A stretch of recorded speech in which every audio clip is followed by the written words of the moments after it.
concerned military officers caution acting President Osinbajo on Cabal's power games.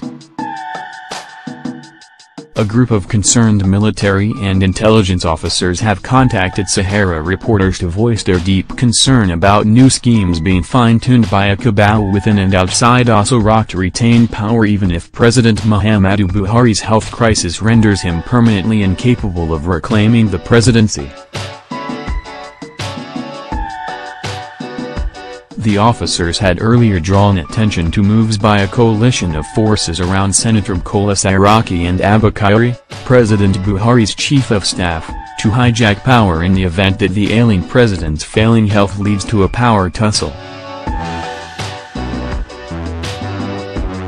They now claim that some ambitious top government officials, members of the cabal, have designed a strategy to wrest power from Mr. Osinbajo using a combination of propaganda and some military-backed action.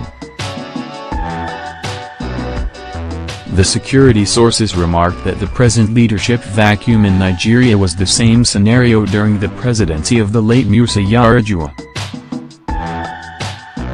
As Mr. Yar'Adua was sick and languished in a Saudi hospital, the cabal around him erected a strong barrier between him and Nigerians, ensuring that the people were kept in the dark about their president's deteriorating condition.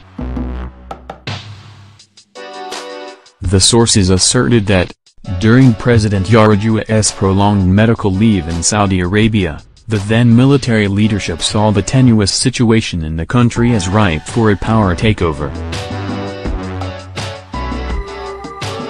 According to them, the then Chief of Army Staff, Lieutenant General Abdulrahman Damazal, set up informal contact and action groups in Lagos with Ikeja Cantonment as the focal point for controlling the commands in the larger Lagos area. They said a second group was established in Kaduna and Jaji while the third group was set up in Abuja where the control center was located. They said regular meetings took place during the first and second quarters of 2010. The current National Security Advisor, Muhammad Babagana Monguno, a retired Nigerian Army Major General, played a major role in smuggling a brain-dead Yar'Adua into the Aso Rock villa during that period. However, the sources said that the then acting President Goodluck Jonathan received solid intelligence briefing about the military's plan and ordered his trusted associates in the security services to institute around-the-clock monitoring of the situation within and outside the military. When it became clear that the situation was on the verge of turning dangerous, Mr. Jonathan arranged to send General Damazal on an assignment abroad and then retired him before he could conclude the mission. The then president's move was seen as a masterstroke that saved the country's nascent democracy, according to the security group. They warned that the country's current circumstances are similar to the Yar'Adua days, adding that a new set of power-hungry actors in top government positions believe that Mr. Buhari's health problems provide another opportunity to try their luck at grabbing power.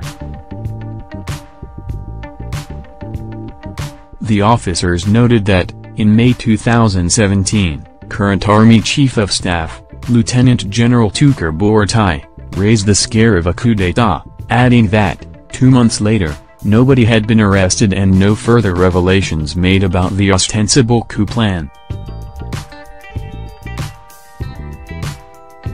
Describing General Buratai's talk as a fake coup scare, the security sources said it was part of the cabal's propaganda to test the prospect of seizing power with military might. The officers stated that Mr. Buratai's high-profile interview on BBC's Hard Talk was arranged by a political cabal to burnish his image, but his performance was so awful that the outside world was disappointed. The sources claimed that the recent launch of a book on Brigadier General Zakaria Malari in Abuja on July 3, 2017, provided a cover for members of the cabal to converge in Abuja to further polish their power takeover strategy. The sources urged Mr. Osinbajo to order his trusted security and intelligence hands to be attentive to any small detail or unnecessary movements in order not to be caught unawares by the machinations of those who seek to exploit the vacuum created by Mr. Buhari's absence to enthrone themselves in power.